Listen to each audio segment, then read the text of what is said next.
I honestly don't know what this review is going to be like. I just know that there are some things I would like to say, maybe need to say, maybe should or should not say. We'll just have to see where it goes.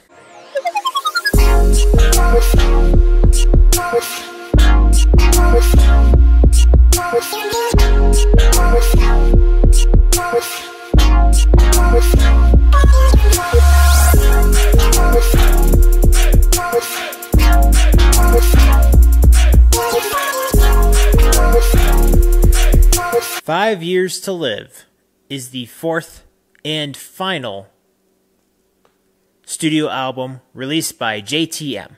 I'm not 100% sure why all of this is taking place for him to just kind of stop, but at the same time, he's let us know that this isn't the career path that he's wanted to take on for the rest of his life. But at the same time, he's had a pretty loyal fan base for the most part.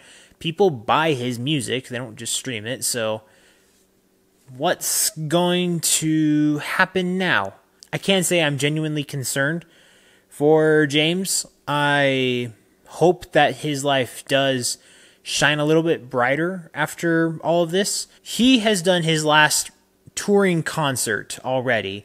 This album came out a few weeks ago. I'm behind on this review. I felt like it was important for me to share it. It's going to be interesting because there's a lot of things that we can talk about JTM, the person, in such high regards. But then there's also JTM, the artist, who, in my humble opinion, the LDS community can overhype a little bit. And I'm not talking about specifically him. I'm talking about most artists that fall under that umbrella. There's only a few that kind of deserve that hype. I get it. We all want to have people that we say, hey, they're rising to the occasion.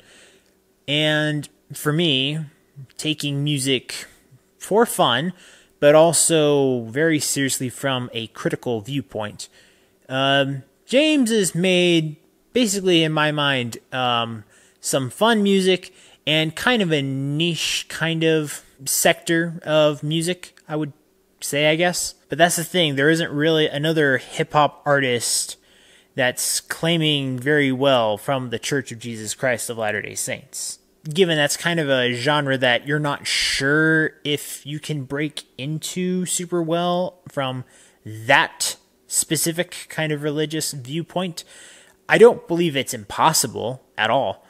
I just think, it probably wasn't easy for it to get that mainstream. Now, I have read up on some of the articles and his posts. It seems like he's been through a lot. So I'm going to give him the benefit of the doubt, again, on the personal level. Now, let's talk about this album, and the positives are the genuine positives. The negatives are simply what I may or may not like so much. This is all about the album, not the man, on a personal level. Let's just put it out there. James's last album last year, We Came to Play, I enjoyed more than I thought I was going to, and I gave it a yeah grade, and I decided to give it an honorable mention as one of the best albums of the year last year, out of the albums I was able to review last year. And that album, I felt like he was kind of reaching a nice, good peak for where he potentially could go. I thought, I think he's gaining traction. I don't think he's there yet, but there's a chance he can get over the hurdle to actually get to a spot where we can really see him actually break some barriers, some boundaries. Maybe he'll start taking it on with that inner artsy side that still some of us yearn to dig down deep into and stuff like that. I thought he was nearly there, and now we get this album, which is heartfelt to a degree. It does refer to some topics that are a little bit more mature than I expected it to be. Again, this genre and not all the subject matters have to revolve super religiously. That's not what I think he was going for, but he does uphold himself that way overall. The thing that I took away from this album is that it is kind of a finale album. I guess I could say it's kind of like the farewell tour we had for Dwayne Wade recently. There's some nice highs, there's some features, there are enough things for where you think, wow, this is the last hurrah. But, you know, it's also kind of like realizing, oh, that's right. Well, Dwayne Wade had a great career and everything, but also being his last season didn't really make the playoffs and other things like that. So we didn't get to see maybe even more highlights that we wanted. And I know that comparison's a little bit generous because of the, you know, 3 NBA titles and all that stuff. But anyway, that's what I can try to compare it to right now. There are some songs in here where I just don't think this rises to not just a farewell tour occasion per se, but just any release occasion. Not to say like they're all trash. I don't believe that at all. I just feel like, oh, well, that's not what I wanted in your last album. And then the songs I do like, I feel like they're perfectly fine.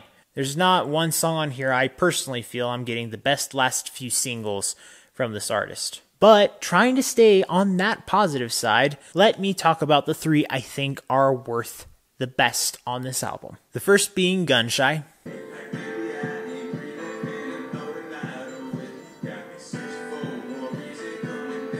Secondly, Something to Prove.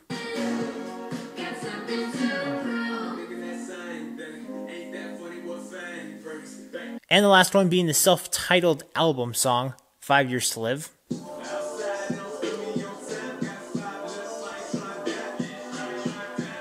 This one was interesting because it felt like it was a real hip-hop song. It didn't feel like it was just a song with a hip-hop beat. It kind of felt like a hip-hop song. Not really trying to give it a decade it would fit into. It just feels like, okay, this is actually the genre that it definitely belongs to. There's something about that I admired. The rest of this album, I'll say there are some very good surprise productions, some slightly less than I expected, and I would think from a lyrical standpoint, I think this is him trying to be potentially the most vulnerable possible because, again, I think this is the most mature subject-oriented album he's kind of going for. There are probably other songs in his other albums where he was going for that, but I think as an album as a whole, I think that he's trying to get that out so that everybody can kind of know this is part of that story that I want to make sure everyone got as well. So after having listened and reviewed this album, with production of 89%, creativity 77%, expression and lyrics 82%, this album gets a good/okay. I'm going to try to wrap this up because he's already basically wrapped everything else up for himself. I think that James genuinely is a guy who's trying to do good things. On an artistic level, I think that there potentially was more that he could have brought, but that's not to say that a lot of people didn't enjoy his music. He had a lot of people who liked going to his concerts, and I know many of my own friends who went to multiple of his concerts. It just worked out that way. James, remember, you are admired. I know that you say that you have had a lot of people who kind of give you some frustrations in life. I know things haven't been entirely easy for you, but you should know that you are cared for, you are loved. I know that in some capacity you inspired a lot of other people. You created some fun engagements with people during, like football college times. There's a lot of good things, despite maybe some of the negatives and some of the downsides that you have felt impacted on yourself. Whatever you do moving forward, remember, a lot of people had a really fun time with you. God be with you. We'll all be praying for you. As always, guys, thank you so much for watching. And remember, if you want to discover, promote, and review the best in entertainment, remember to subscribe and follow all the social media for this channel so you can get that yes in your life. See you next time.